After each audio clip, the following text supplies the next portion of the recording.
Hey guys, really quick before this video starts, I want to shout out my Discord. The link to that will be down in the description. So if you guys want to just come and hang out, sometimes I do special streams on there that I don't upload on YouTube. So if you want to stop by and just watch me play or whatever, just drop in chat, would be greatly appreciated. So once again, link in description. I'll see you guys in the Discord server.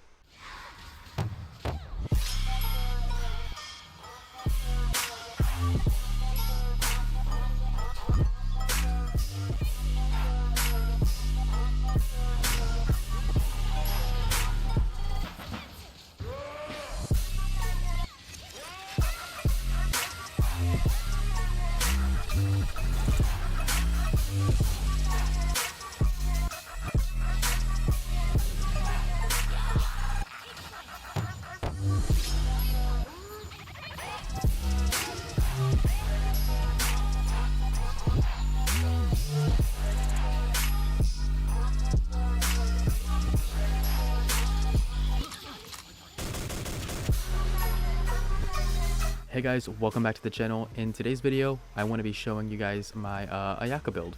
I just wanted to make an updated build version as I've recently been building her and been playing her a lot more than when I first got her. And so this is my first AYAKA video. So let's go ahead and get right into it. Alright, so starting off with stats, she's just 20,000 HP. The only reason why that matters is because of her sword, which is Jade Cutter, and we'll get into that in a minute.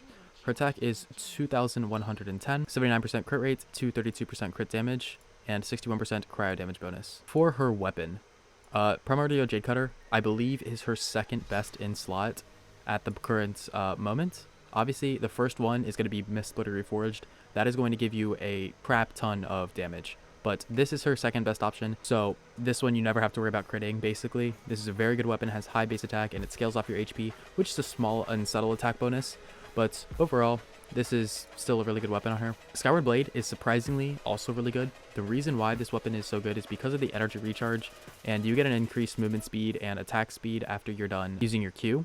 So this is also a very good one. The Battle Pass weapon is probably her best low spending weapon, without a doubt. The reason why is because it scales with crit rates, and at 5-5, as you can see right here, it increases your normal and charge attack damage by 20%. This right here does not buff your Q, unfortunately, but you do get a little bit of healing from it based off of your, attack. Overall, this is still a really good weapon. Other options, you can use the Summit Shaper if you have it. The DPS output is about the same as Skyward Blade, maybe a little bit higher, but overall, Summit Shaper is still a really good option. Let's go over some more 4-star options. So starting off, the Flute is an okay weapon on her. It's not the best, but it's not the worst. There are still some better options. You can use Lion's Roar, but as you can see, you need them affected by Pyro Electro to get this bonus right here. Also, surprisingly, Festering Desire is really good on Ayaka, which is because it has energy recharge. Unfortunately, it has low base attack, but this is if you're playing her with a, more of like a quick swap-ish playstyle. The reason why is because you're going to be getting more out of your skill and your burst, because you're going to be having that energy recharge for your burst, and then you're going to be having this for your skill. So this is okay if you decide to whatever play her for a quick swap, but overall it's not her best option. You can also use the weapon that was released with her. I don't actually remember the name, but it has attack percentage, and it boosts your attack, and it's a very strong weapon overall if you have that. If not, you can always buy the Blackcliff Longsword out of the shop. The reason why is because it has such a high crit damage, and especially if you decide to run her on a Blizzard Strayer set, it can really perform well in combat. So guys, that's going to wrap up her weapons for right now. I know that there are a couple of other options that I may have missed out, but overall, if you guys want an in-depth weapon tier list for Ayaka, then I can make a video on that in the future. Let's go ahead and move on to the artifacts. For artifacts, you can see right here, I'm using 2-piece Glad with 2-piece Blizzard Strayer, and the only reason why is because I have more than enough crit rate on her.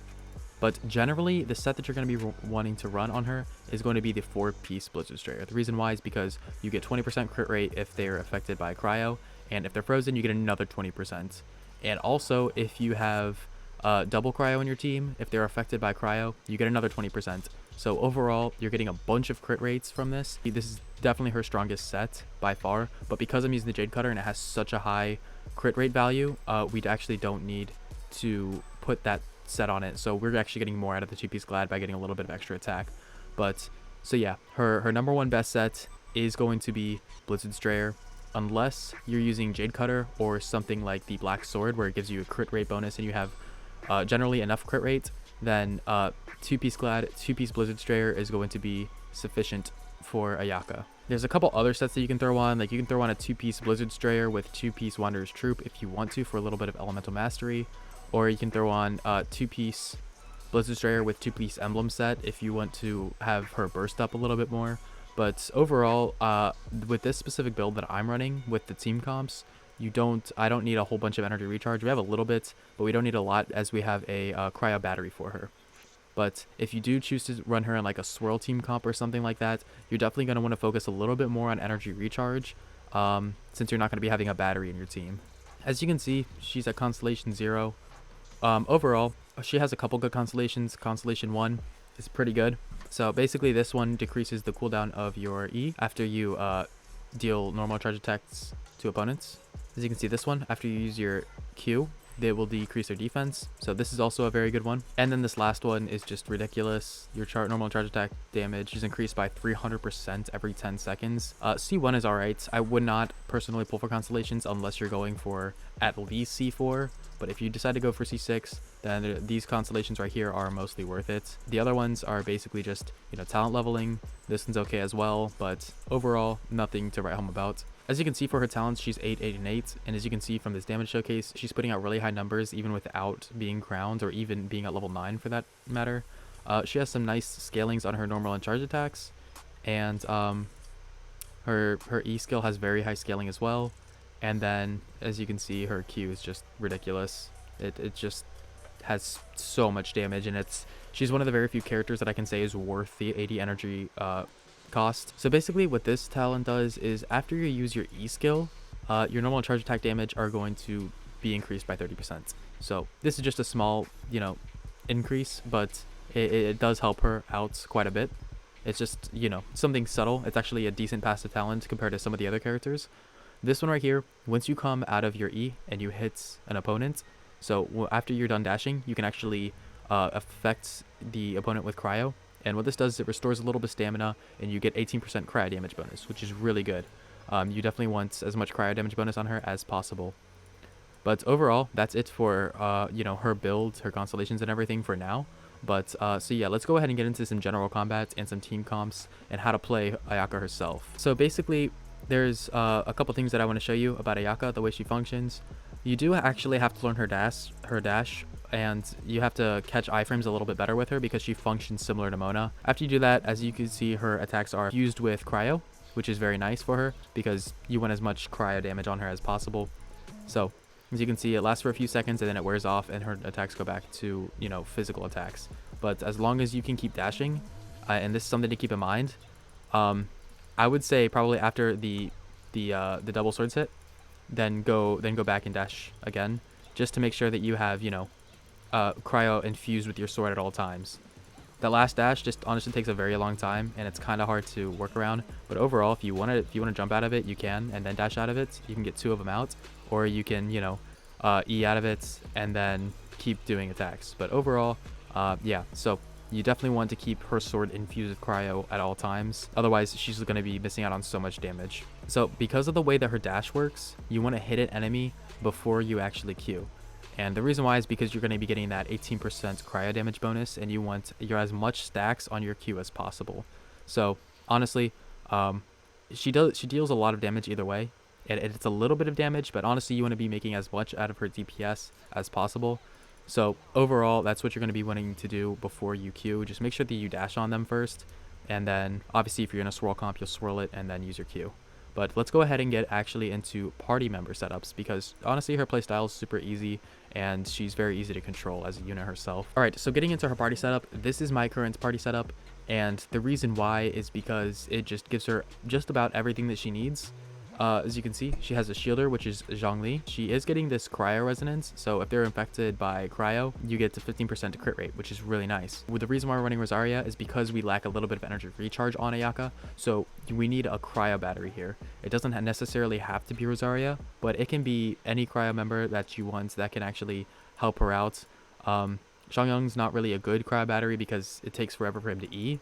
If you want to use somebody like Kaya, Kaya does a really good job. But overall, I feel like Kaya and Rosaria are probably her best options if you want to use Diona, because she's a shielder, she's also a healer, and she can function as a cryo battery. And you can run her on something like the Sacrificial Bow or the Favonius Warbow. and both of those give you a lot of energy recharge.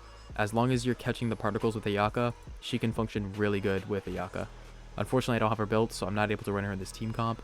For the last spot, I recommend a healer, which in this case is Bennett. I would recommend running a general healer, as you normally would. If it be Barbara, that's also fine. But yeah, so that's about it for this team comp. Let's take a look at a couple different team comps first. So basically, this is a very similar team comp, except as you can see, we have Xingqiu here, and this is going to be the freeze team comp.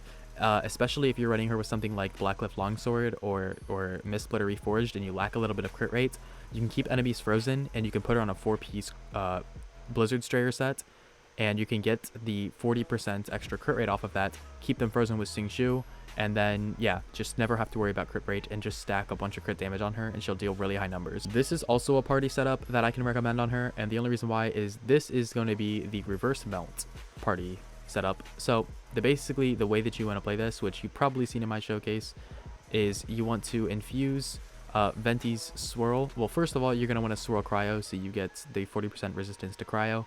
Then you're going to want to infuse his ult with Pyro, and then you're going to be getting reverse melt on every tick off of her E. So basically, once you infuse Venti, or if you want to use Sucrose, you can use Sucrose, you can infuse them with Pyro, and then you're going to want to Q with AYAKA, and every tick is just about going to be a melt reaction. And so yeah, this is going to be for a really bursty team if you rely more on her burst. But overall, if you have enough energy recharge to keep, you know, her burst up, then these builds can also be sufficient. But overall, I recommend running a cryo battery. This build that I run is the most consistent, I would say. That's why I run this build. And because Zhongli is just ridiculous, he can decrease, you know, elemental resistance by 20%. And then you have a cryo battery. And then you have your supports, attack booster, and your healer right there. Overall, guys, I think AYAKA's a really good unit. She's really solid. She's a sword character, which means she's really fast with her attacks. And she's a heck of a lot of fun. She can deal in absolutely insane numbers. But basically, that's going to wrap up this entire video. And I hope each and every one of you guys enjoyed it. Thank you guys so much for watching, and I'll see you in the next one. Peace out.